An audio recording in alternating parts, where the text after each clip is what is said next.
Maybe I should wear a hat. What? Maybe I should wear a hat. You should be definitely fancy for this. So I just hit record, Chef, and so I just want to give a little bit of background to everyone who's going to see this interview about you. So you're Chef Daniel Rose, executive chef at Le Coucou. You're married to my executive chef at La Mercerie, Marie-Aude Rose.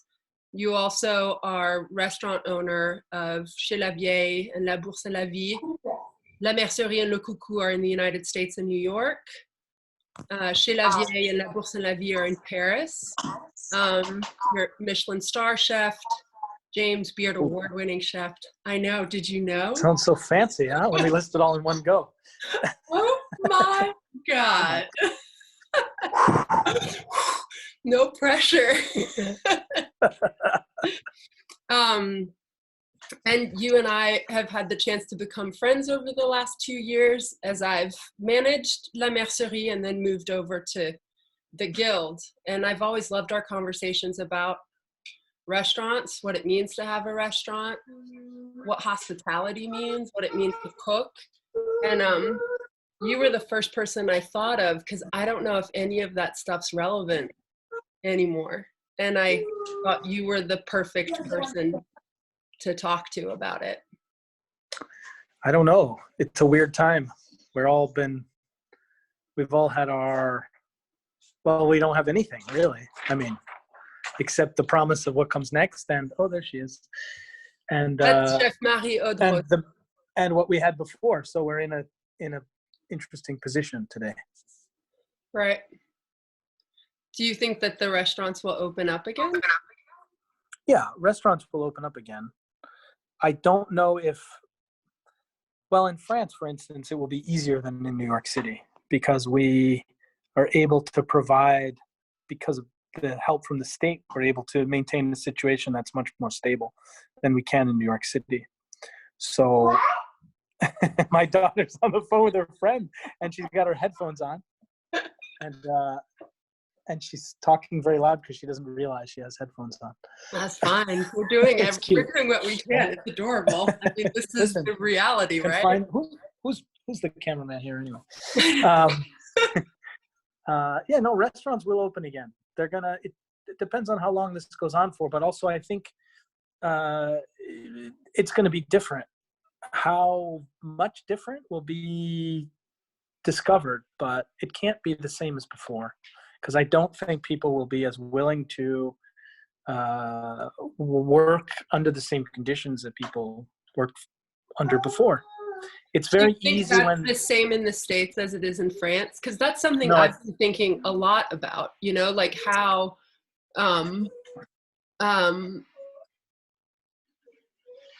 devastating it is, but also so I'm French as well, but have lived in the States for a long time and grew up and came up in restaurants. And one of the things that this has uncomfortably brought to the forefront is, in a way, my ability to soften the inequities that happen just within a restaurant in the United States, in that some people were paid a living wage, and then some people were not. And I don't know, I haven't ever worked in a restaurant in France. What is it like in France? What are they doing? Well, we're trying to get my daughter's attention, and she's into it. We're throwing four pennies at her, you know, and we hit her in the head and she doesn't move. So it's interesting. I think that we're able, look, we make a lot less money in France than we do in the States. And when people think about like if I want to supposing I could get one of the people from the Cuckoo to come and cook in France, which is sometimes a project, and I tell them how much we can pay them, and they're like, wow, that's so much less than what we make in New York. I make that in a week. You know, and here you make it per month, but it's net, and then you don't have to pay. So the taxes are actually less, and you had 5 weeks of paid vacation, and your 5 weeks healthcare of is paid taken care of. vacation. 5 weeks of paid vacation, and that's not negotiable. That's just the way it is. Um, that's a very different position to be in the States than where there really is no paid vacation. I mean, I don't know, depending on your position, but 10 days a year or something like that. And healthcare is optional, and it's very costly, and you know, sick days and all that kind of stuff is very complicated to manage. I don't know. It's less complicated here in some ways. Some people complain in France about how hard it is to fire people and how difficult it is and how expensive it is. I only agree with the fact that it's very expensive to have people working here. But on the other hand, I'm very proud that we can offer them. I'm very proud that we can offer them 5 weeks of paid vacation, and I'd rather that they get that than that I get the extra money that I would get if we weren't giving them that. Right. Because in the end, it's not. It's more important that people can actually live and work and have some kind of life. Right. So because I've been thinking about it in relationship to kind of like what we offer in restaurants, right? And what we offer in restaurants is this care, this presumption of care, and this hospitality, this warmth, if done right, and attention, but also like knowing who our clients are, right? Knowing about their lives, knowing who they are, and that is something that a relationship that happens this way, but that doesn't happen this way. And I exactly. feel like what is happening is that a lot of people are having to wake up. So we'll just move to the States, to that very uncomfortable kind of convenient one-way extension of warmth and care that as an industry we've been willing to participate in and tolerate. Yep. And Well, look what's happened. Look, that's exactly right. I mean, look what's happened. Everyone is laid off in the States. There's not a whole lot of support. Even the most generous and well-meaning restaurateur and groups can't afford to pay everyone without income, right, without operating restaurant. So that, that's, everyone's done the same thing. Some people did it with more elegance or tact than others, but that's okay. But the reality is that we're now turning to the public with a bunch of GoFundMe pages to help, lessen the blow. right. But we're asking our same customers to now chip in, but we probably could have been asking them simply to pay more for the services that we provided before, Right. because many of them are giving now. So what if it's in some ways we could say that the bottom line is that what we were selling before, we weren't selling at the a high right enough price. at the right price, exactly. And that's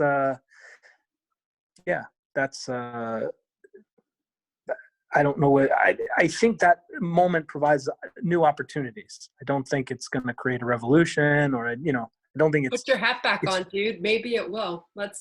Yeah. Yeah, right. I mean, and maybe it will, but I think people in the future will be less likely to work in places that they're going to be looking for more advantages in the work that they do, whether it's financial or comfort or whatever. They're going to be very demanding about what it is that they're really paid for and what it is that they give back. Because now everyone said it too. Everybody who owns a restaurant has gotten online and said, all these people are so important to us and they mean so much and our jobs are so important. Well, really? Why were we discounting it then before? Right. That's so uncomfortable. I mean, and it's also the truth that we've all known, right? Like all of us who are in restaurants, who worked in restaurants in any sort of capacity, have known this all along. And I wonder, I wonder where along the line I made that concession, right? Like for a really long time, I only worked at restaurants that offered healthcare and paid vacation to all the employees. But even then in those places, right, everyone was offered minimum wage, servers included, but that is in New York City, that's not a livable wage, which I think is maybe different than in Paris, right? Like in New York, and I don't know if people know this, but it's like it's very common for anyone on back of house particularly, but front of the house in some cases, so bartenders, servers, from back of house, dish pit, saucier, you know, to any of the chefs, to share, to have multiple jobs in order to live. Is that something, and this is a little naive of me, but is that something that is the case also in France, or are people able to just work at one restaurant and that's their restaurant and that's what they do? No, they work at, there's a few people, I don't know anyone who works multiple jobs. I think sometimes people do extras or something on the weekend. I do. Marie works at multiple jobs. Yeah, all my line cooks have 2 jobs. Yeah, in New York, but not in Paris. In New York. Yes, in New York. But in Paris, they don't. No, I know. Yeah, that's no, in Paris it's impossible because they work with the coupure, with the break in them. Yeah, there would be no time left over to work, and What? it's a full-time job. So, and you can't really. It would be Look, they've fought very hard in France to have a 40-hour work week or even a 35-hour work week. Yeah. So it seems inconceivable to me that they would fight so hard for a 35-hour work week and then work 70 hours a week. It doesn't make sense. No, they can live. It's a living wage here, for sure. Right. And I think even the difference in the word that's used there, right? A living wage as opposed to minimum wage, right? Like what's minimum wage? Minimum wage of what, really, as opposed to living wage? And the differences in the, you know, other industries account for that living standard in New York. Like if lawyers come to New York, or if even executive chefs, if they move to New York, or even managers, or even, you know, at a certain level, there's a degree of allowance that's made for how expensive it is in New York. And I just, For sure. You know, you and I have been connected to all of the servers on my end, front of house, and on your end, back of house, I'm sure, who are suddenly don't have anything. Like it's just they don't have anything. And what I'm hearing is that is not the case in France. What did you guys do? Did you guys just give them a vacation, or did Macron do something else that was in place? No. So beginning around the 1st of March, which was quite early, What? We recognized that there was going to be a problem. So we didn't know that everything would be shut down, but we did anticipate a significant slowing of the business. Right. And so we looked at what was available to us for options in order to, you know, not have to turn out the lights and slide the key under the door. And those options we put in place before the shutdown was announced. Okay. And we were able to announce to our teams about that they would be able to maintain for 2 months an 80% you know, 80% of their salary when we knew that we were going to close. Before that, it was mandated that we close. We were going to close ourselves and put everyone on, you know, unemployment essentially. Right. Anyway, Right. the mechanisms are much easier to manage here in France. Right. And they were available before the crisis. So that's very important, right? So we went online, we did the necessary paperwork, and by the time we closed, we had a fairly good idea of what was in store for everyone, and they could go into confinement knowing that they had at least 2 months of pretty much, you know, not quite a full salary, but if somebody 80%. told you didn't have to go to work and you're making 80% and you couldn't leave your house, you'd say, okay, you know, that's a fair deal. Right. And none of that is, of course, available to any. No, and we didn't have to even bring up the healthcare issue because it's taken care of. As long as they're employees and as long as they're in France, they're it's taken care of. And even, God forbid, they had no healthcare coverage, which is impossible if you're working. The cost would be not nearly as, you wouldn't worry about going bankrupt if you had to go in and get treated for something. For everyone. Yeah. So you go into confinement with much more of a relaxed, position. So it's easier to digest. Do you think that's possible as an executive chef? So the reason that I ask these questions, right, is that 3 days ago, someone asked me, who works for a big talk show, they said, she's also a friend, and she asked me, she said, well, what's the future of restaurants? And I looked at her and I said, it's just that question for New York feels, it's like nobody is asking that of anyone in Italy right now, because that is the future of this industry is not, it feels so irrelevant to the carnage that we are looking down the barrel of. And, but I think it's important right now for those of us who can, to ask ourselves, to ask questions that while they might not have answers, might start getting close to the right questions that we should be asking, so that when and if restaurants open, we think about it a little differently. And so I guess I wonder, like, would you, and I don't know in what capacity, so I understand a little bit more in France, the capacity that you have not only as restaurant owners, but executive chefs, right? Like you guys own and run Chez La Vieille and La Bourse et la Vie.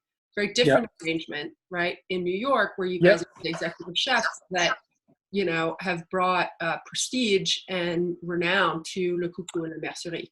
But what ability do you have as the executive chefs to even begin to talk about, or talk about even the problems? Like, I don't know, right? Well, I think in my case, my team looks at me to lead the way, right? So in some ways I'm a buffer, right? Right. Because I find myself in the same situation as them. I'm at work, actually maybe even worse, because I don't qualify for unemployment because of my contractual status. So in a weird way, I might have even less resources to turn to at this point than the people that work for me. Right. But I think whereas before we could have, it's up to us to lead the way and, say like, all right, like the mission is to create an excellent restaurant. That's the mission. And how do you create an excellent restaurant? Well, you need to have excellent people working for you. Yeah. And how do you create, in some ways it's capitalistic in its deployment. It's like, we want to create something excellent. How do we create something excellent? It's by having excellent people. In order to attract excellent people, before maybe it was money, even if it was precarious money and they could live well, but it was week to week. But now maybe people are going to look for long-term stability, and they're going to take a different look at what's available to them in terms of healthcare and savings and things like that. I think people will spend money in a different way after this. Both people who go to restaurants and the people who work at restaurants. Who goes out to restaurants and spends more than they can afford? It's people who work in restaurants, which is crazy. That's crazy. Like that even that doesn't make any sense to me. But I think it's our job to make sure that we can create an environment where there is an appropriate, we're not going to be able to change the system in one go, but we can, open up channels that will allow it to go in that direction, I think. And some of it will also just be, we need to offer more to the people that are working for us or with us. And in my case, maybe that's being more proactive about what it is that they're learning how to cook. I think people always like this. Like, okay, we're getting a very authentic vision of French cooking, and I'm going to put in my time and do that. And that's very important. I think that a lot of prestigious restaurants also rely on the fact that people use that as currency later, right? So it has value. Right. And that's one of the reasons why they're willing to not work for so much money sometimes. Right. Is that apprentissage of it, right? Like in many ways, Yeah. the apprenticeship of it. Yeah. And we're lucky to be able to do that. But the reality is that, and I can't give a dollar value to that process, but it's probably worth something. But the reality is that we need a lot of different kinds of restaurants, and not everyone is in a position to be able to offer that to people. And I think we're asking the question about restaurants, but it's really the entire system in the US in some ways doesn't value people's work in the right way. I mean, it's dear to us, this question of restaurants, and we know that hospitality costs more than what we sell it for. It's hard to put a number on that, but it's true. I think it's very real. But there are probably a lot of other jobs and people that also give more to their work than they receive back. Right. And I guess this is why I'm starting with restaurants, because I agree that there's something that has unequivocally shifted in the paradigm. Like, not to get too, like, it has been seismic and seismic. And it will be even more clear when the restaurants open and not everyone is rehired, because the restaurants will not be as busy when we reopen as they are now, and we will not be rehiring. I mean, this is me predicting. I'm not saying this is a policy, but it seems hard for me to imagine that everyone will be able to be rehired when business is going to be slower. And it's going to be slower just because of the economy. But I also wonder, do you think it's going to be slower just because of the difference in how people understand restaurants now? I don't know. It depends what you mean by how people understand restaurants, but that could also work in the restaurant's favor. Right? So suddenly people are going to say, wow, these are we didn't have them for a month or 6 weeks or 3 months or whatever this is going to be. And they are really valuable to me. And so I don't care how much it costs to go out now. I'm going to pick the best ones, and I'm going to be more selective about where I go, but I don't care how much it costs. Right. Right. I'm not sure. So in one of our conversations, probably about 2 weeks ago, like all three of us, Chef Marie as well, we were all like, now's the time to go into different business, and I thought about that, and I was like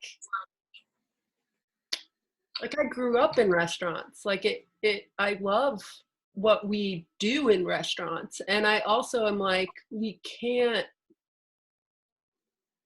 I love this sentence that you've offered, which is, and I wrote it down, it's like, it's hospitality costs more than we charge. And in many ways, like hospitality and that care is like ephemeral, right? Like when it's done well, it is just yes, and it's people giving of themselves, right? Which is a value that is, the value in that is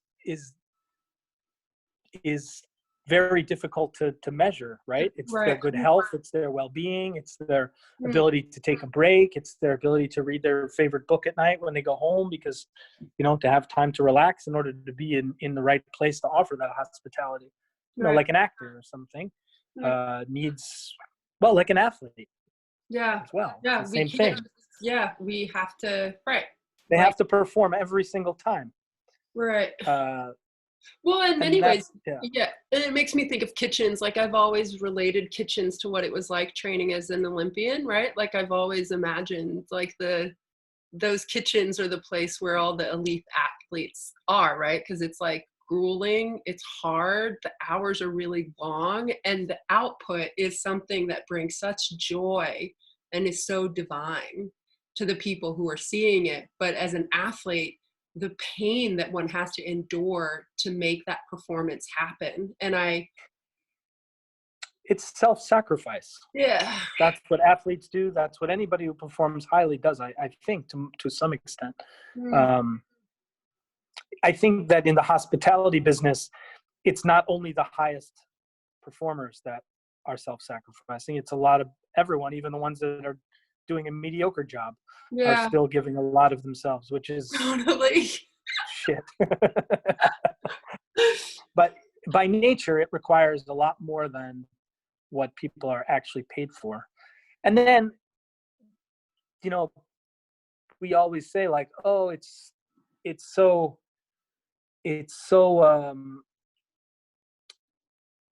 you know, hospitality is so important to everyone and blah blah blah. I really think that we need to look at some people in New York tried to, you know, service included, right? And they were able to say like, okay, our prices are higher, but we are able to pay for everyone's, you know, everyone here receives health care and all that kind of stuff. But I don't know if that model clearly didn't work, because everyone would have switched to it. Right. Because in New York, when it works, everyone will do it. Everyone does it. Yeah. There's no reason to do it otherwise. And if it's profitable and it works, then everyone will do it. Then everyone's done it. Takes a second. Yeah. So it hasn't taken off because it's been a few years since people have done that, which means it doesn't work. Right. I don't agree. It doesn't work because people want the money right now, and this is what they're not thinking about long term and healthcare. And it's working. Maybe it's not working for them because their friend over there is getting so much tips from their job, and they're like kind of and these guys, they're very happy like that. But when there's something like that happening, then everything crumbles. Well, I think that your point is right. Now the perspective might change, where people are like, you know what? If I can't make 120 grand as a captain anymore, and I have to make 80 because we're pooling tips, but I'm getting these other benefits. And also it's solidarity.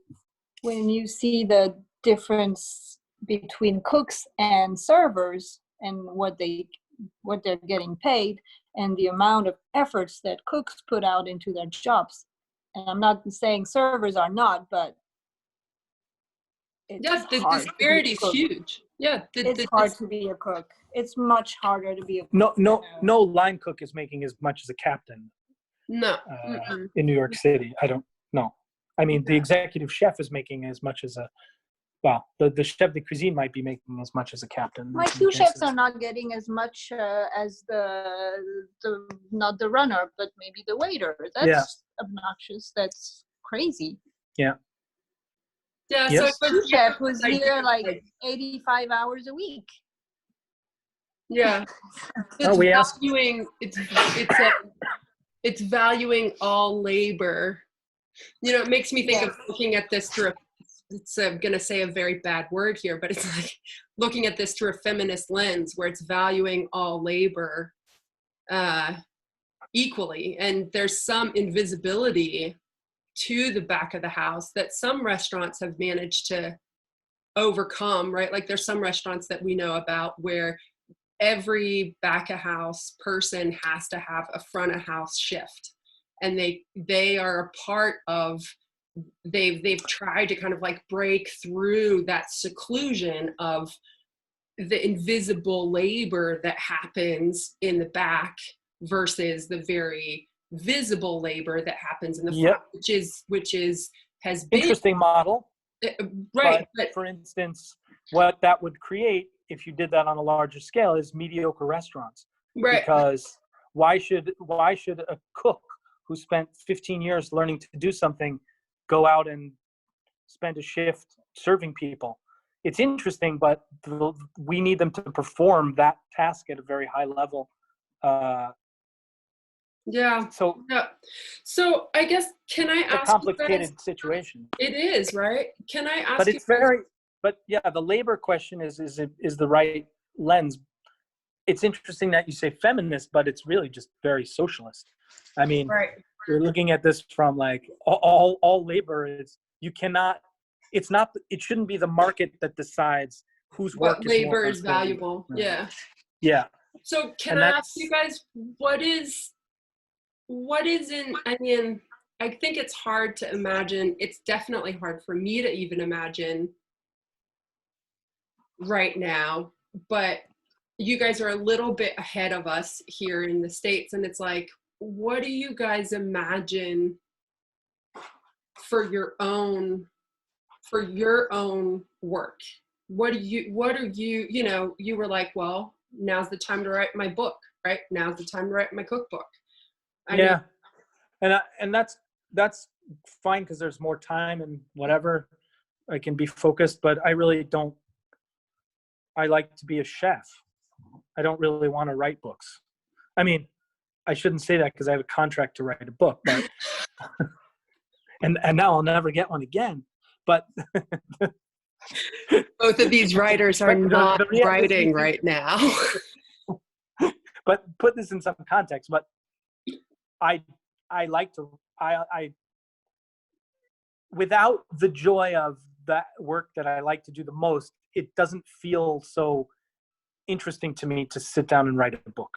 So Right. writing a book is an annex to my normal business, which is a great part of the balance when you're active in what you do. But it's like an athlete, like you're out training for your gold medal swim or whatever, and someone asks you to write a book, like, okay, great, because that's a different outlet for me. But if somebody just said, okay, you can't swim anymore, you're going to be a writer, like that's a big shift. I mean, for me, that would have been the dream. I would have loved for someone to come in and be like, so that pain that you're in on a daily basis, just let's forget about it.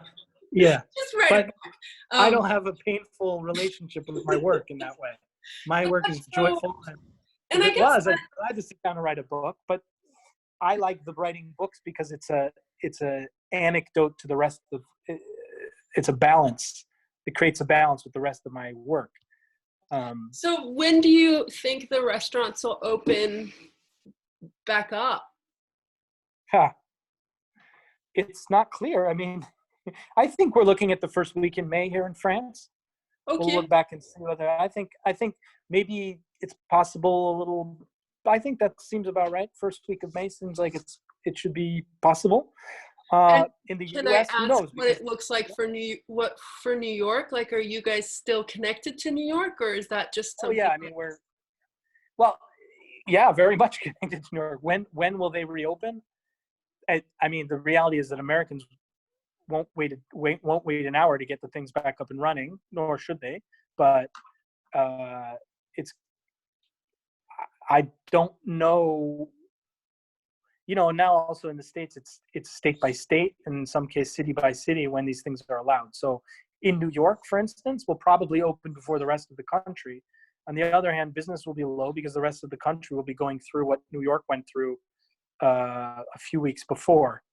So it'll be a crisis in Chicago, for instance. Hopefully not, but it's gone westward essentially, from China to Europe to New York. Yeah. So New York will get through it first. New Yorkers are, people compare it to 9/11. I was not part of the restaurant scene in 9/11, but I was in New York City a month after September 11th, 2001. I was downtown, and there were fire hoses on White Street, still full of water pumping somewhere. I don't know what. And it smelled like smoke, and that was quite unbelievable. People were saying that, it's never going to come back and all that kind of stuff. It came back. That certainly wasn't the problem. This is a slightly different kind of, it's weird because when I watch TV now and I see people shaking hands or giving each other a kiss, I'm like, whoa, don't do that. So we've developed these reflexes, and one of them is to, like, we're happy not going outside now because we see everything feels like it's kind of like, ooh, do I really want to go outside? Like, we know you can't get it by walking down the street in Paris, but it still feels not quite right. Right. So I'm sure that I'm not the only one who will have that reaction. Right. And that would keep restaurants me from going out rely to on the that restaurant. proximity. right? Like restaurants Uh-huh. rely on And that there's intimacy, on that exchange of a handshake and a bees and someone who you don't know, but who is your person for those 3 hours, bringing you your food and taking care of you. And not only that, but the other people at your table yeah, and the taxi cab that you got to get there, yeah, and or the train that you didn't, or the right, public transportation that you used to get there. So I think there's going to be a significant slowdown. I think it will,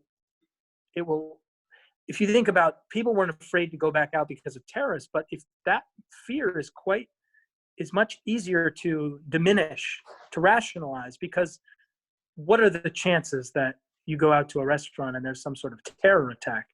Like, okay, fine, but you can't see the virus. You don't know if somebody left it on your table, or if your waiter has it, or if the guy in the kitchen might have it, or like right, it's, or if, okay, the cases in New York City peaked and now it's like Hong Kong where it's coming back because people are returning with it. And so we've gone through the effort of confinement, but that's good. But until there's a vaccine, we're all still susceptible to it if it comes from another vector. So I don't want to be pessimistic, but I do see a significant change in behavior. And right, people are also getting very used to ordering in everything, right? So right, like, even today I was saying, oh, wouldn't it be a treat if we ordered in some food for lunch instead of making it ourselves? And I looked online and I was like, well, there's really nothing to eat online that's going to be as good as what we can make, even though we kind of wanted something else. right, And I feel like that might be, I made a joke about people saying, like, I made a joke the other day about how no wonder why people like to come to our restaurants, because I see what people are cooking at home all the time. And I was joking, but at the end, the reality is that what I see is pretty good. And people are only getting better at it as they practice. So they're right, going to be even more exigeant about what they expect from restaurants too. right, In the end, maybe it's not the food as important as the community that you get when you go, and the contact and the action of a restaurant that's important for our psychology. But that might, under the veil of, is it safe to do that, might diminish the experience. right. I don't know. Okay. Shit is all I gotta say.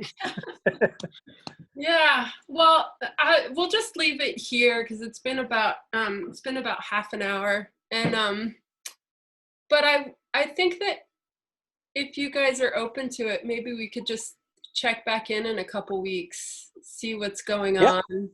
on. I'm really curious about your own projects. I'm also curious about like the future of eating. Something about, because you and I have talked a lot about what it means to la convivialité, like what it means to really eat all together. And so maybe next time, all three of us in a more can like get down with that. But I think that for now, for this portion, that feels pretty like a good place to stop. What do you think? Great. If you can edit it out and make me look a little, give me my hair back, that would be good.